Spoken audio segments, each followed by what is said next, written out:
60대 이후 살이 빠지면 오히려 위험한 이유. 나이가 들수록 주변에서 가장 쉽게 듣는 말 중 하나가 있습니다. 살 좀 빠졌네. 보기 좋아졌어. 이제 몸이 가벼워지니까 건강해진 거 아니야?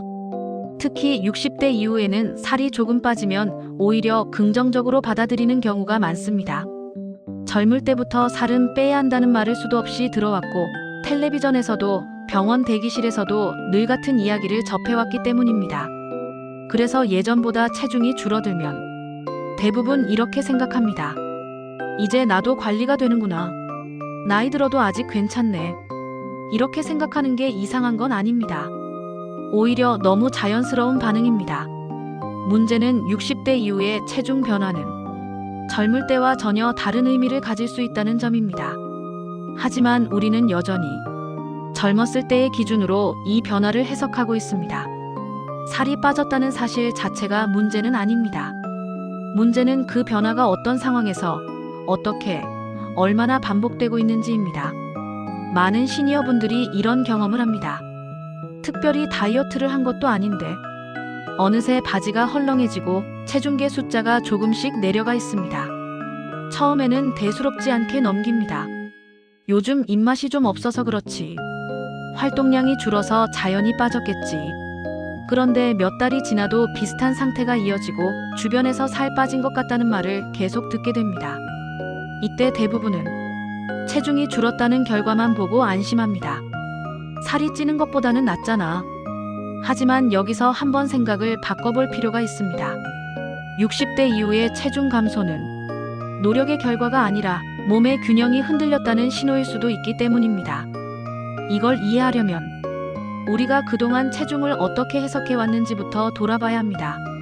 젊을 때 살이 찌는 이유는 비교적 단순합니다. 먹는 양이 많거나 움직임이 줄었거나 생활이 불규칙해졌기 때문입니다. 그래서 살을 빼기 위해 먹는 양을 줄이고 조금 더 움직이면 몸이 비교적 빠르게 반응합니다. 하지만 나이가 들수록 몸은 예전처럼 단순하게 반응하지 않습니다. 체중은 더 이상 먹은 양 활동량만의 결과가 아닙니다.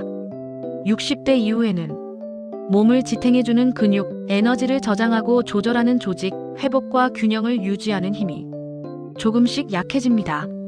이 과정에서 나타나는 체중 감소는 관리의 성과라기보다 유지하던 균형이 깨지고 있다는 신호일 수 있습니다.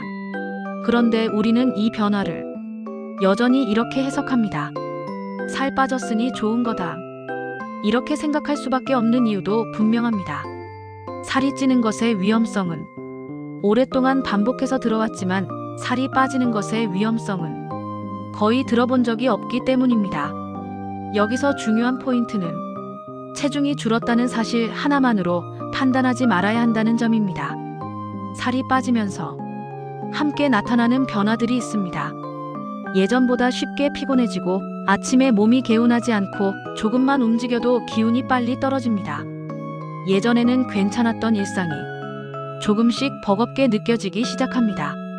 이런 변화가 체중 감소와 함께 나타난다면 그건 단순한 체중 조절과는 다른 이야기입니다. 특히 주목해야 할 건 의도하지 않은 체중 감소입니다. 식사량을 크게 줄인 것도 아니고 운동을 새로 시작한 것도 아닌데 체중이 서서히 줄어들고 있다면 그건 몸이 스스로를 유지하는 힘이 약해지고 있다는 뜻일 수 있습니다. 여기서 많은 분들이 곧바로 특정 질환이나 장기를 떠올립니다. 하지만 오늘 이 영상에서 하고 싶은 이야기는 그보다 한 단계 앞에 있습니다. 체중 감소는 어디가 아프다는 신호이기보다 생활 전체가 몸의 회복 속도를 따라가지 못하고 있다는 결과일 수 있습니다.